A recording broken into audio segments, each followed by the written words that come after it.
Hi అండి, అందరికీ నమస్కారం. నేను మీ Mounika. Welcome back to my channel Sushri kitchen and vlogs. ఎన్నో ఆరోగ్య ప్రయోజనాలున్న పన్నీర్ కర్రీ, పన్నీరు తింటూ ఉంటాం కదండి. ఇవాళ పన్నీర్ ఫ్రైడ్ రైస్ చేసుకోవచ్చు.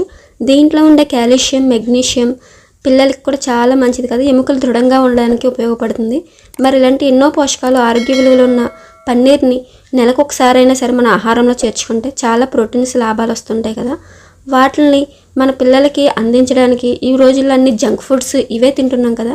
కొంచెం వాటిల్లో ఉండే పోషకాలన్నీ కూడా వీటిల్లోకి అందించడం కోసం మనం నెలకు ఒకసారైనా సరే పిల్లలకి ఇలాంటి హెల్దీ ఫుడ్ చేసి పెడుతుంటే పిల్లలు కూడా ఆరోగ్యంగా ఉంటారు కదండి.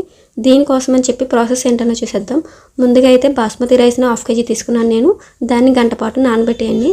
ఇప్పుడు 1 లీటర్ వరకు వాటర్ని స్టవ్ పైన పెట్టుకొని దాంట్లోకి హోల్ మసాలా వేసుకోవాలి. షాజీరా, లవంగాలు, జీలకర్ర, నల్ల యాలక్కాయలు వేసుకోండి. మొత్తం బిర్యానీకి సంబంధించిన ఆకులన్నీ వేసుకోండి. షాజీరా ఒకటి, మొత్తం స్టార్ ఫ్లవరు, ఈ నల్ల యాలక్కాయలు ఇవన్నీ మనం హోల్ మసాలా వేసుకుంటాం కదండి బిర్యానీకి సంబంధించి. అవన్నిటిని కూడా జాజి పువ్వు, జాపత్రి అన్నీ కొంచెం కొంచెం వేసుకొని దీంట్లోకే కొంచెం 1 స్పూను చిల్లీ సాస్ వేసుకోండి. అలాగే 1 స్పూను వెనిగర్ కూడా వేసుకొని మొత్తం దీన్ని కలిపేసుకోండి. ఇది కలిపేసుకున్న తర్వాత అల్లాన్ని అలా చితక్కొట్టి వేసేయండి. చిన్న ముక్కని కొంచెం నలక్కొట్టి వేసేయండి. ఇదంతా కొంచెం మరిగిన తర్వాత ఎసట్లోకి బియ్యాన్ని ఇప్పుడు నానబెట్టేసుకున్నాం కదండి మనం 1 అవర్ పాటు, ఆ బియ్యాన్ని అంతా కూడా దీంట్లోకి యాడ్ చేసుకొని ఇది 80% కుక్ అయ్యేంత వరకు ఉంచుకోండి. మళ్ళీ ఫుల్గా కుక్ అయిపోతే మనకి ఫ్రైడ్ రైస్లోకి పొడిపొల్లాడుతూ రైస్ రాదు, విరిగిపోతుంది. మనకి పొడిపొల్లాడుతూ రైస్ అనేది పొడవుగా వస్తేనే కదా చాలా బాగుంటుంది టేస్ట్కి. మనకి వీడియోలో చూపిస్తున్నట్టుగా మీరు 80% కుక్ చేసుకొని పక్కన పెట్టేసుకుంటే సరిపోతుందండి. దీనికి ఇప్పుడు మనం ఫ్రైడ్ రైస్కి కావాల్సినవి చూసుకోవచ్చు. ఇంకో నేనైతే అన్నం వాచేసాను, లేదంటే స్టైనర్లో కూడా మీరు వేసేసుకొని అన్నాన్ని పక్కన పెట్టేసుకోవచ్చు. దీనికి చిన్న చిన్నగా ముక్కలుగా తరుక్కున్న క్యాబేజీ, క్యాప్సికము, ఉల్లిపాయ, ఇంకా మీరు ఏమైనా వేసుకోవాలనుకుంటే క్యారెట్ ఇవన్నీ కూడా వేసుకోవచ్చు. నేనైతే 1/2 kg పన్నీర్ తీసుకొని చిన్న చిన్న ముక్కల కింద క్యూబ్స్ కింద కట్ చేసుకోండి. 1/2 లీటర్ పెరుగు తీసుకొని దాంట్లోకే 1 స్పూను మసాలా పౌడరు, 1 స్పూను ధనియాల పొడి, 1/2 స్పూను కారం వేసుకోండి. మీ కారాన్ని తగ్గట్టుగా వేసుకోండి. అలాగే చిటికెడు పసుపు, 1/2 స్పూను అల్లం వెల్లుల్లి పేస్ట్ ఫ్రెష్గా గ్రైండ్ చేసుకున్నది వేసుకొని మొత్తం ఇవన్నీ కూడా పెరుగులో కలిసేలాగా మిక్స్ చేసేసుకోండి. ఈ పెరుగులోకి మొత్తం కలిసిపోవాలి. 1/2 లీటర్ అయితే చిక్కని పెరుగు తీసుకోండి.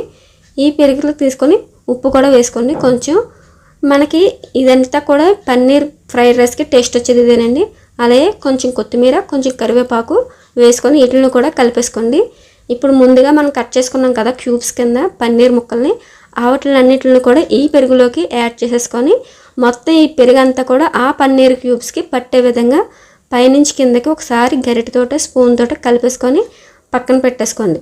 ఇదంతా కూడా కాసేపు ఒక 10 నిమిషాలు 15 మినిట్స్ పక్కన పెట్టేసుకుంటే నానుతూ ఉంటుందండి. దీన్ని అలాగే నానబెట్టి పక్కన పెట్టేసుకుంటే చక్కగా ఆ పెరుగు అంతా కూడా క్యూబ్స్ పట్టి మంచి టేస్ట్ వస్తుంది. మనకి అరోమా అనేది బాగా వస్తుంది, తినడానికి కూడా చాలా బాగుంటుంది. మీకు వీడియోలో చూపిస్తున్నట్టుగా ఆ కన్సిస్టెన్సీలో అలా కలిపేసుకొని అలా పక్కన పెట్టేసుకోండి. చూస్తున్నారు కదా పన్నీర్ ముక్కకి ఎంత బాగా పట్టిందో, అంతేనండి. దీన్ని ఇలా పక్కన పెట్టుకుంటే ఇప్పుడు ఒక ప్యాన్ పెట్టుకొని మనం పన్నీర్ ఏ గిన్నెలో అయితే చేసుకుంటే కొంచెం వెడల్పుగా ఉండి దానికి కొంచెం లోతు ఎక్కువగా ఉండి కొంచెం అడుగు తిక్కగా ఉండేదాన్ని పెట్టుకోండి, మాడిపోకుండా ఉంటాయి. దీంట్లోకి ఉల్లిపాయ, కొంచెం పచ్చిమిర్చి వేసేసుకొని క్యాప్సికమ్ ముక్కలు కూడా తీసుకొని కలిపేసుకొని వేపండి. లో ఫ్లేమ్లోనే వేపండి, ఎందుకంటే మరీ వేగిపోకూడదు. పన్నీర్ మనకి ఫ్రైడ్ రైస్లో కొంచెం పచ్చిగా తగులుతుండాలి కదా, అందుకని చెప్పి మరీ ఎక్కువగా కుక్ చేయొద్దు. దీంట్లోకి అల్లం వెల్లుల్లి పేస్ట్ వేసుకున్న తర్వాత క్యాబేజీ ముక్కలు కూడా వేసేసుకొని ఒకసారి కలిపేయండి. ఇదంతా కూడా ప్రాసెస్ అంతా కూడా లో ఫ్లేమ్లోనే చేయండి. హై ఫ్లేమ్లో అయితే మొత్తం మనకి బాగా స్మాష్ అయిపోతాయి, అందుకని చెప్పి లో ఫ్లేమ్లోనే చేసుకొని అలాగే ఒక టమాటా ముక్కలు కూడా చిన్న చిన్న ముక్కల కింద కట్ చేసుకొని దాన్ని కూడా యాడ్ చేసుకొని చక్కగా కలిపేసుకోండి. ఇది కూడా వేగిపోయి మెత్తగా అయిపోయింది అనేటప్పుడు మనం ముందుగా పెరుగు అనేది కలిపేసుకున్నాం కదండి, దాన్ని యాడ్ చేసుకోండి. దాన్ని యాడ్ చేసుకొని మొత్తం కలిపేసుకుంటే దీంట్లోంచి వాటర్ అంతా వస్తుంది, అదంతా అబ్జర్వ్ అవుతూ ఉంటుంది. ఇదంతా కూడా మనకు వాటర్ వచ్చేస్తుంది, ఫ్రైడ్ రైస్ పాడైపోతుందేమో అయితే అస్సలు అనుకోవద్దు, చాలా బాగా వస్తుంది. ఇలాగే ప్రాసెస్ ట్రై చేయండి. నేను చెప్పిన విధంగా మీకు ఎలా వస్తుంది అంటే నాకు కామెంట్ చేయండి. మీ పిల్లలకైతే మాత్రం ఎప్పుడైనా ఒకసారైనా పెట్టడానికి అయితే ట్రై చేయండి, ఎందుకంటే దీంట్లోనే ఎముకలు చాలా గట్టిగా ఉంటాయి కదా, కాల్షియం మనకు కావాల్సింది 8% వస్తుందంటండి. రోజు మనం తీసుకున్న ఆహారం నుంచే వచ్చే పర్సంటేజ్లో ఒక్క పన్నీర్ తింటేనే మనకి 8% వస్తుందంటే ఎంత వస్తుందో తెలుస్తుంది కదా. అదిగోండి ఇలా మనకు వాటర్ అంతా వచ్చింది కదా, ఈ వాటర్ కొంచెం ఉన్నప్పుడే ఈ మనం ముందుగా వండేసుకున్నాం కదండి రైస్ అంతా కూడా దీంట్లోకి యాడ్ చేసుకొని కలిపేసుకుంటే మనకి వాటర్ అంతా ఇది అబ్జర్వ్ చేసుకుంటుంది. మనం 80% మాత్రమే కుక్ చేసాం రైస్, ఇంకా 20% ఉంది. సో ఈ వాటర్లో వేసుకుంటే మొత్తం చక్కగా మనకి గట్టిగా అన్నది రాదు, రైసు మెత్తగా మనం తినడానికి ఎలా అయితే ఉంటుందో ఫ్రైడ్ రైస్ రెస్టారెంట్స్లో ఎలా అయితే తింటామో సేమ్ అరోమాతో సేమ్గా చూసారా, వాటర్ అన్నది ఏం లేకుండా పొడిపొల్లాడితే ఎంత బాగా వచ్చిందో. ఒకసారి ట్రై చేసి ఎలా వచ్చింది అంటే నాకు కామెంట్ సెక్షన్లో కామెంట్ చేయండి.